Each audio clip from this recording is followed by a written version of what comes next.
The Idealized Self-Image.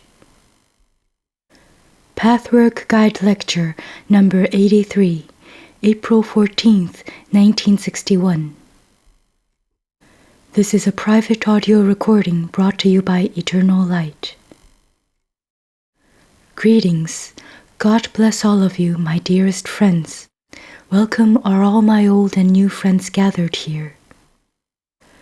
Let us continue within the series of lectures to help you gain further insight into yourself and therefore into life.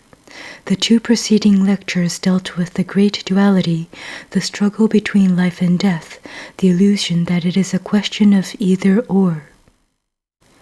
The more one is involved in duality, the more one sees life in terms of extremes, such as happiness versus unhappiness, with happiness standing for life and unhappiness for death. While still struggling in this duality, it is impossible to accept life as necessarily containing both. Intellectually, you may accept and believe this, but emotionally, you do not. What you feel is that if you are unhappy now, you will continue to be unhappy forever. Then the tragic, unnecessary, and destructive struggle against death or unhappiness begins.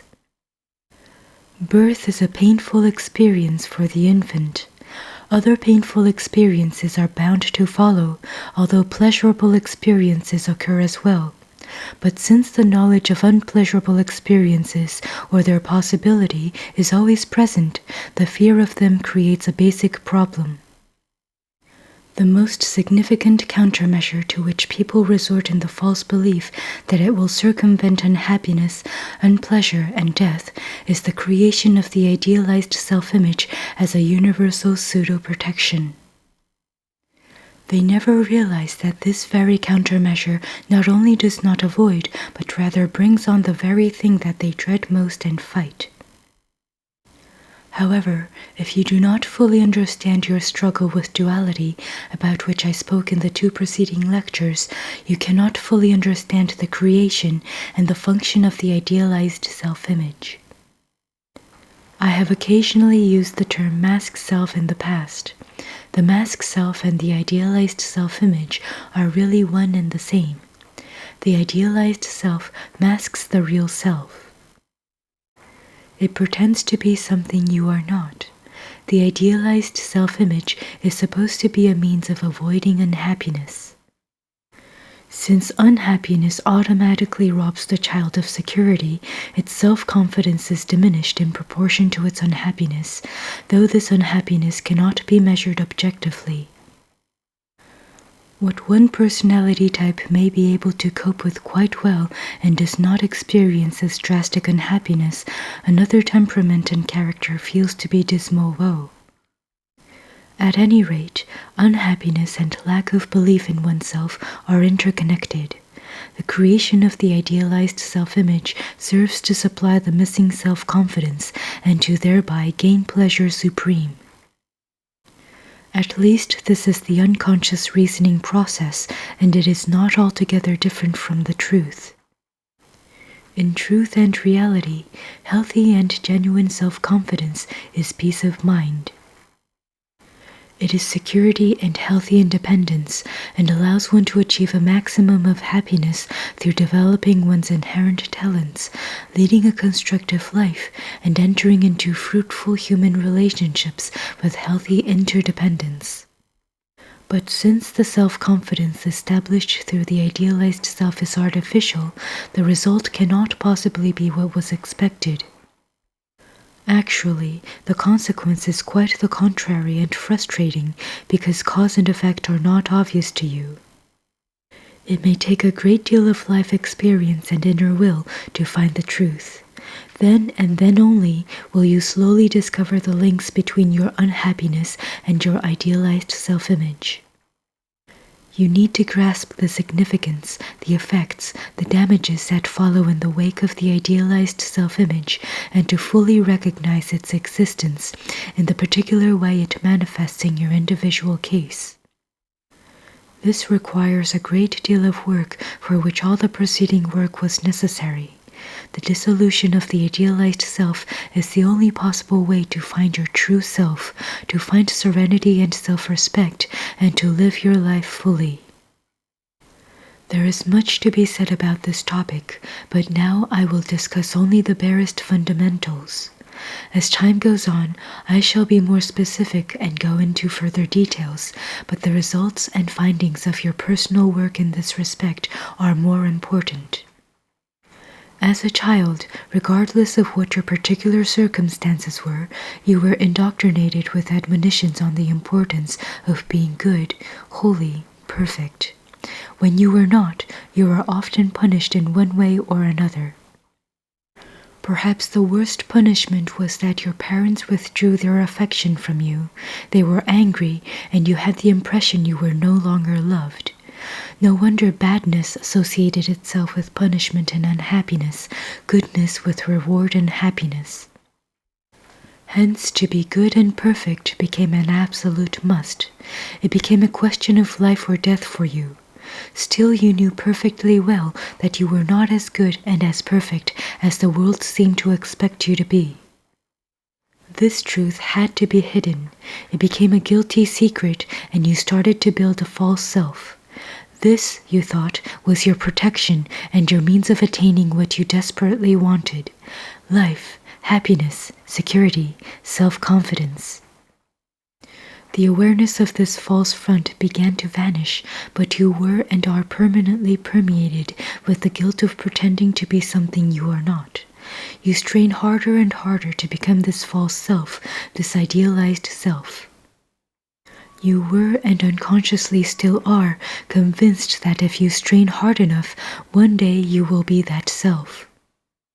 But this artificial squeezing into something you are not process can never attain genuine self-improvement, self-purification and growth, because you started building an unreal self on a false foundation and leave your real self out. In fact, you are desperately hiding it. The idealized self-image may assume many forms. It does not always dictate standards of recognized perfection. Oh yes, much of the idealized self-image dictates highly moral standards, making it all the more difficult to question its validity. But isn't it right to want to always be decent, loving, understanding, never angry, and to have no faults, but try to attain perfection? Isn't this what we are supposed to do? Such considerations will make it difficult for you to discover the compulsive attitude that denies present imperfection, the pride and lack of humility that prevents you from accepting yourself as you are now, and above all, the pretense with its resulting shame, fear of exposure, secretiveness, tension, strain, guilt, anxiety. It will take some progress in this work before you begin to experience the difference in feeling between the genuine desire to gradually work toward growth and the ungenuine pretense imposed upon you by the dictates of your idealized self. You will discover the deeply hidden fear that says your world will come to an end if you do not live up to its standards. You will sense and know many other aspects and differences between the genuine and the ungenuine self. And you will also discover that your particular idealized self demands. There are also facets of the idealized self, depending on personality, life conditions, and early influences, which are not and cannot be considered good, ethical, or moral. Aggressive, hostile, proud, overambitious trends are glorified or idealized. It is true that these negative tendencies exist behind all idealized self-images. But they are hidden, and since they crassly contradict the morally high standards of the particular idealized self, they cause additional anxiety in that the idealized self will be exposed for the fraud it is. The person who glorifies such negative tendencies, believing them to prove strength and independence, superiority and aloofness, would be deeply ashamed of the goodness another person's idealized self insists on, and would consider it as weakness, vulnerability, and dependency in an unhealthy sense. Such a person entirely overlooks the fact that nothing makes a person as vulnerable as pride, nothing causes so much fear. In most cases, these two tendencies are combined, over-exacting moral standards impossible to live up to, and pride in being invulnerable, aloof, and superior. The coexistence of these mutually exclusive ways presents a particular hardship for the psyche. Needless to say, the conscious awareness of this contradiction is missing until this particular work is well in progress. There are many more facets, possibilities, individual pseudo-solutions, combining all sorts of mutually exclusive trends. All this has to be found individually. Let us now consider some of the general effects of the existence of the idealized self and some of the implications. Since the standards and dictates of the idealized self are impossible to realize, and yet you never give up the attempt to uphold them, you cultivate within yourself an inner tyranny of the worst order. You do not realize the impossibility of being as perfect as your idealized self demands, and never give up whipping yourself, castigating yourself, and feeling a complete failure whenever it is proven that you cannot live up to its demands. A sense of abject worthlessness comes over you whenever you fall short of these fantastic demands and engulfs you in misery. This misery may at times be conscious, but most of the time it is not. Even if it is, you do not realize the entire significance, the impossibility of what you expect from yourself. When you try to hide your reactions to your own failure, you use special means to avoid seeing it. One of the most common devices is to project the blame for failure into the outer world, onto others, onto life. The more you try to identify with your idealized self-image, the harder the disillusionment whenever life brings you into a position where this masquerade can no longer be maintained. Many a personal crisis is based on this dilemma rather than on outer difficulties. These difficulties then become an added menace beyond their objective hardship. The existence of the difficulties is a proof to you that you are not your idealized self, and this robs you of the false confidence you falsely try to establish with the creation of the idealized self. There are other personality types who know perfectly well that they cannot identify with their idealized self, but they do not know this in a healthy way. They despair. They believe they ought to be able to live up to it. Their whole life is permeated with a sense of failure, while the former type experiences it only on more conscious levels when outer and inner conditions culminate in showing up the phantom of the idealized self for what it really is, an illusion, a pretense, a dishonesty. It amounts to saying, I know I am imperfect, but I make believe I am not. Not to recognize this dishonesty is comparatively easy when rationalized by conscientiousness, honorable standards and goals, and a desire to be good. The genuine desire to better oneself leads one to accept the personality as it is now. If this basic premise is the main governing force of your motivation for perfection, any discovery of where you fall short of your ideals will not throw you into depression, anxiety, and guilt, but will rather strengthen you. You will not need to exaggerate the badness of the trait in question, nor will you defend yourself against it with the excuse that it is the fault of others, of life, of fate. You will gain an objective view of yourself in this respect, and this view will liberate you. You will fully assume responsibility for the faulty attitude, being willing to take the consequences upon yourself. When you act out your idealized self, you dread nothing more than that, for taking the responsibility of your shortcomings upon yourself is tantamount to saying, I am not my idealized self. A sense of failure, frustration, and compulsion, as well as guilt and shame, are the most outstanding indications that your idealized self is at work. These are the consciously felt emotions out of all those that lie hidden underneath. The idealized self has been called into existence in order to attain self-confidence and therefore, finally, happiness, pleasure supreme. The stronger its presence, the more genuine self-confidence fades away. Since you cannot live up to its standards, you think even less of yourself than you originally did.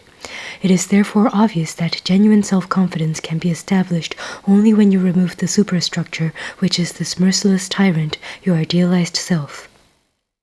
Yes, you could have self-confidence if the idealized self were really you, and if you could live up to these standards. Since this is impossible, and since deep down you know perfectly well you are not anything like what you think you are supposed to be, with this super self you build up additional insecurity, and further vicious circles come into existence. The original insecurity, which was supposedly whisked away by the establishment of the idealized self, steadily increases. It snowballs and becomes worse and worse. The more insecure you feel, the more stringent the demands of the superstructure or idealized self, the less you are able to live up to it, and the more insecure you feel. It is very important to see how this vicious circle works. But this cannot be done until and unless you become fully aware of the devious, subtle, unconscious ways in which this idealized self-image exists in your particular case. Ask yourself in what particular areas it manifests, what causes and effects are connected with it. A further and drastic result of this problem is the constantly increasing estrangement from the real self. The idealized self is a falsity. It is a rigid, artificially constructed imitation of a live human being. You may invest it with many aspects of your real being, nevertheless it remains an artificial construction.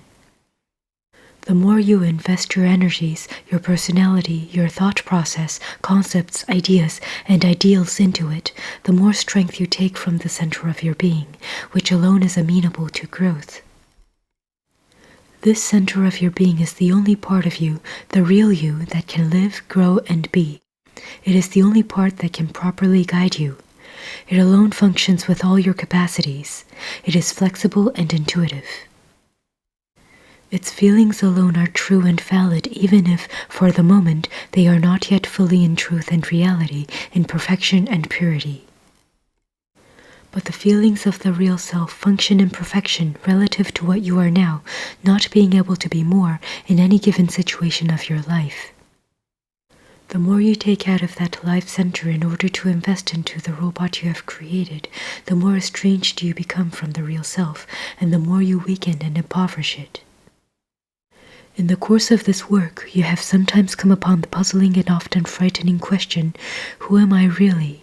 This is the result of the discrepancy and struggle between the real and the false self. Only upon solving this most vital and profound question will your life center respond and function to its full capacity, will your intuition begin to function to its full capacity, will you become spontaneous, free of all compulsions, will you trust in your feelings because they will have an opportunity to mature and grow. Feelings will become every bit as reliable to you as your reasoning power and your intellect. All this is the final finding of self. Before this can be done, a great many hurdles have to be overcome. It seems to you that this is a life or death struggle. You still believe you need the idealized self in order to live and be happy. Once you understand that this is not so, you will be able to give up the pseudo-defense that makes the maintenance and cultivation of the idealized self seem necessary. Once you understand that the idealized self was supposed to solve the particular problems in your life, above and beyond your need for happiness, pleasure, and security, you will come to see the wrong conclusion of this theory. Once you go a step still further and recognize the damage the idealized self has brought into your life, you will shed it as the burden it is. No conviction, theory, or words you hear will make you give it up, but the recognition of what specifically it was supposed to solve and what damage it has done and is continuing to do will enable you to dissolve this image of all images. Needless to say, you also have to recognize most particularly and in detail what your specific demands and standards are, and further, you have to see their unreasonableness, their impossibility.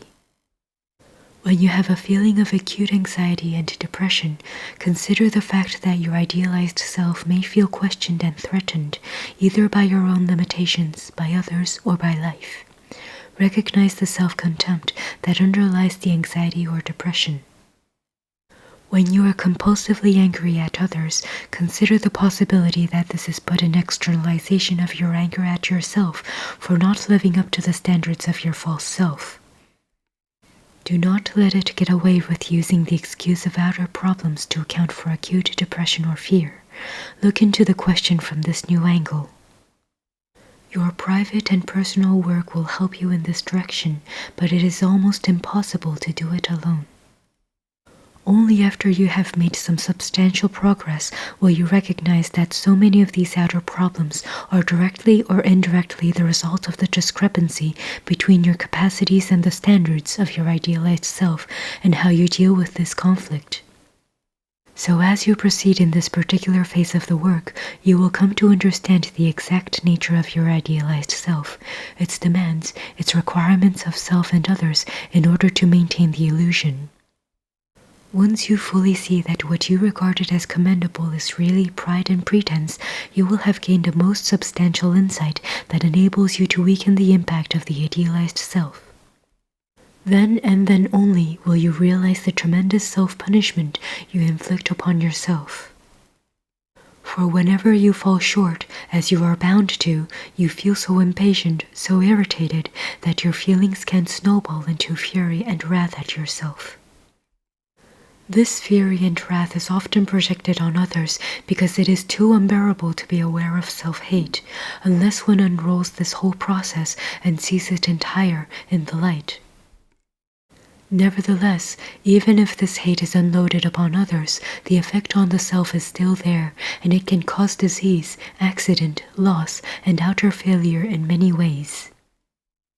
When you make the very first steps toward giving up the idealized self, you will feel a sense of liberation as never before. Then you will be truly born again. Your real self will emerge. Then you will rest within your real self, centered within. Then you will truly grow, not only on the outer fringes that may have been free of the idealized self's dictatorship, but wholly and fully free in every part of your being. This will change many things. First will come changes in your reactions to life, to incidents, to yourself and others. This changed reaction will be astounding enough, but little by little, outer things are also bound to change. Your different attitude will have new effects. Overcoming your idealized self means overcoming an important aspect of the duality between life and death. At present, you are not even aware of the pressure of your idealized self, of the shame, humiliation, exposure you fear and sometimes feel, of the tension, strain, and compulsion. If you have an occasional glimpse of such emotions, you do not as yet connect them with the fantastic demands of your idealized self. Only after fully seeing these fantastic expectations and their often contradictory imperatives will you relinquish them. The initial inner freedom gained in this way will allow you to deal with life and to stand in life. You will no longer have to hold on frantically to the idealized self. The mere inner activity of holding on so frantically generates a pervasive climate of holding on in general. This is sometimes lived out in external attitudes, but most often it is an inner quality or attitude. As you proceed in this new phase of your work, you will sense and feel this inner tightness, and gradually you will recognize the basic damage it causes. It makes the letting go of many an attitude impossible. It makes it unduly difficult to go through any change that would allow life to bring forth joy and a spirit of vigor. You keep yourself contained within yourself, and thereby you go against life in one of its most fundamental aspects. The words are insufficient. You have to sense rather what I mean.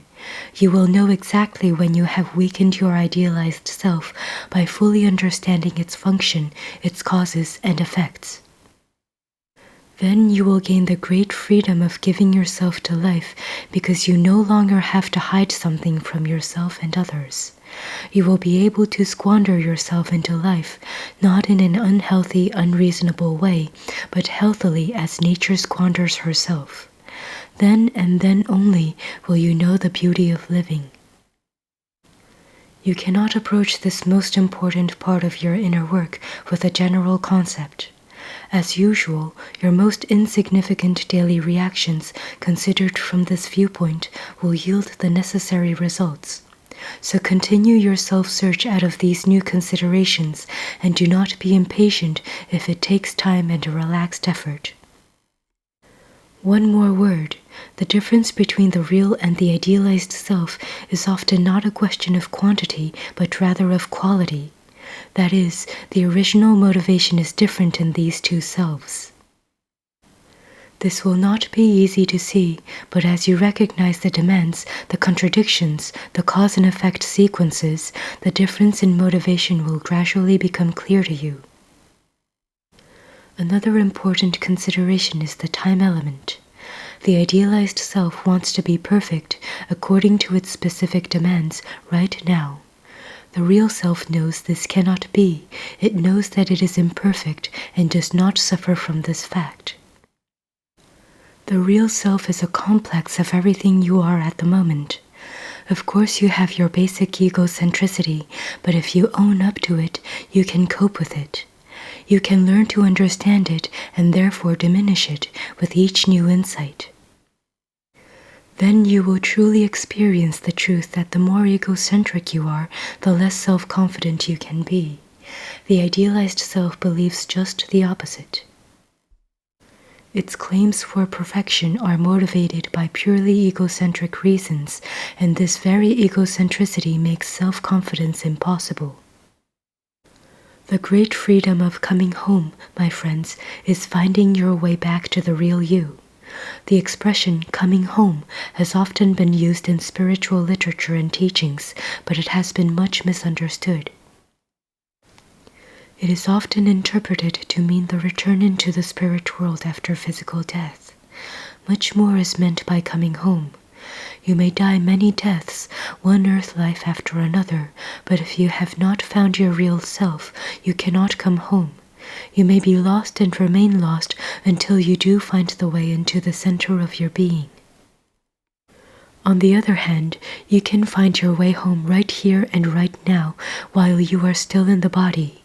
When you muster the courage of becoming your real self, even though it would seem much less than the idealized self, you will find out that it is much more. Then you will have the peace of being at home within yourself. Then you will find security. Then you will function as a whole human being. Then you will have broken the iron whip of a taskmaster whom it is impossible to obey. Then you will know what peace and security really mean. You will cease once and for all to seek them by false means. Are there any questions? Question. So the real self does not have two souls, no duality? Answer. Of course not. The duality ceases to exist once you accept yourself as part good and part bad, as consisting partly of the higher and partly of the lower self. These two sides will be integrated and live in peace with each other once you accept yourself as having both. And only then can the lower side gradually develop and grow out of its blindness. But as long as you do not reconcile yourself to being both good and bad, as long as you battle against this badness and believe you cannot tolerate it, duality exists. By accepting your lower self, you can gradually overcome it, as well as the duality between the higher and the lower self. By non-acceptance, you increase the duality. This is also the case with life and death. By accepting death, the duality between life and death is gradually decreased until it disappears altogether. By struggling against death, as you struggle against your lower self, the duality increases. Question. Could you tell us what Goethe meant by saying, "Two souls dwell in my breast"? Answer. It can be interpreted to mean the higher and the lower self. And it can also be interpreted to mean the duality between the idealized and the real self. The lack of peace between the higher and the lower self brings the idealized self into existence. These two dualities are interdependent. You see, the more the idealized self is put between the real self and life, the less can life grow, the more it shrinks and is prohibited from functioning. Question. In modern psychology, we frequently hear the word schizophrenia applied to people who are psychotic. According to your talk, tonight and previously, we are all fragmented and split. Is this duality only a matter of degree? Answer. Yes, it is a matter of degree, of intensity, and of how many areas of the personality it includes. For the clinical psychotic, the areas where the self is not accepted are overwhelming. For a more normal person who can function in life, the idealized self may pervade the whole personality, but there is still a certain sense of reality. Question. In the last lecture, we learned that it is important for us to face death in order to live fully. There is at present great publicity given to the trial of Adolf Eichmann. My questions are: 1. Can we and should we try to face the death of these millions of unfortunates in order to learn something for ourselves individually? 2. Is it healthy to revive an era of death and destruction? 3. Can any positive lesson be learned by mankind through reviving this? Answer. Answering first the question, can any lesson be learned about life and death, or any other topic for that matter? That depends entirely on you, the individual, whether or not you can or want to learn a lesson. But as to the lesson of death, I venture to say that every individual has to go through that personally, whether it be actual physical death or the many little everyday dyings I discussed recently. I think it would be very dangerous to assume that one person can learn through the tragedy of another in this particular sense. It would be dangerous because it would make for a smugness in that individual, which could possibly wind up in passive or eventually even inactive cruelty. Such a person might condone cruelty in an insidious and subtle way.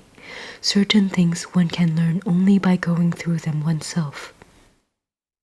There are other ways in which one could, at least theoretically, learn through other people's experiences if one is open. However, experience shows that most individuals have to learn their own lessons through their own mistakes, not by the mistakes that others make, and not by the experiences others have. If in isolated cases this does occur, all the better, but there is no general law that can proclaim one particular happening as more conducive to learn from than another. Theoretically, one could learn from any occurrence in life. Mostly it is easier to learn a lesson from one's own tiny, insignificant disappointments than from another person's tragedy. As to the second question, my dear friends, I cannot answer that with a yes or a no. Again, it depends on the individual. A positive lesson could be learned by individuals as well as by humanity in general if they recall this era of destruction and cruelty, and a negative lesson could also be learned through it. By the same token, a positive as well as a negative lesson could be learned by not reviving it. There is no yes or no. There is no pat answer to either of these two alternatives. As long as people are governed mostly by vindictiveness, by hatred, and by revenge, and these emotions remain predominant, there will be no lesson. If, on the other hand, the main motivations are truly and genuinely more constructive than destructive, not only proclaimed but truly felt, the lessons will be a positive one.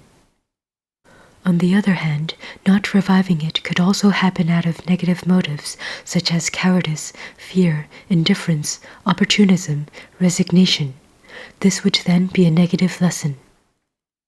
Not reviving it could as well come out of a true wisdom that knows that the laws of the divine world take care of everything, but this certainly does not mean that criminals should not suffer the consequences.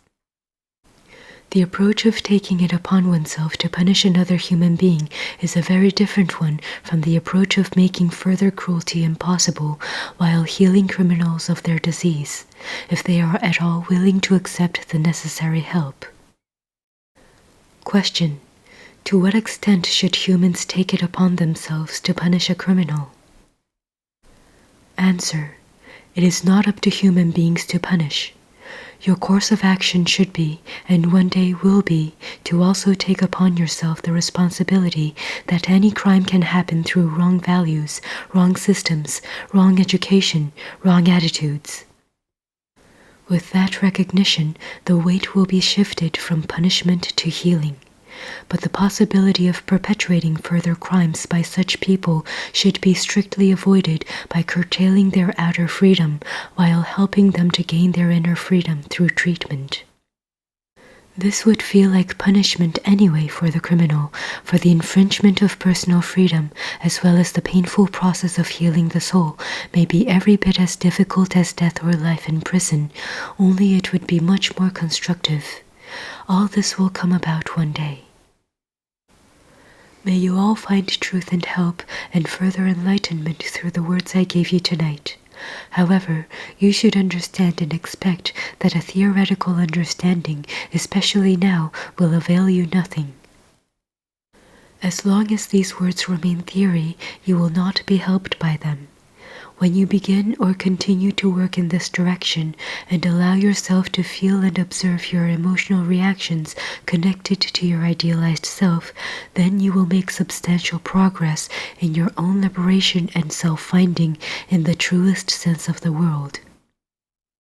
Now, my dearest ones, each one of you, receive our love, our strength, and our blessings. Be in peace, be in God.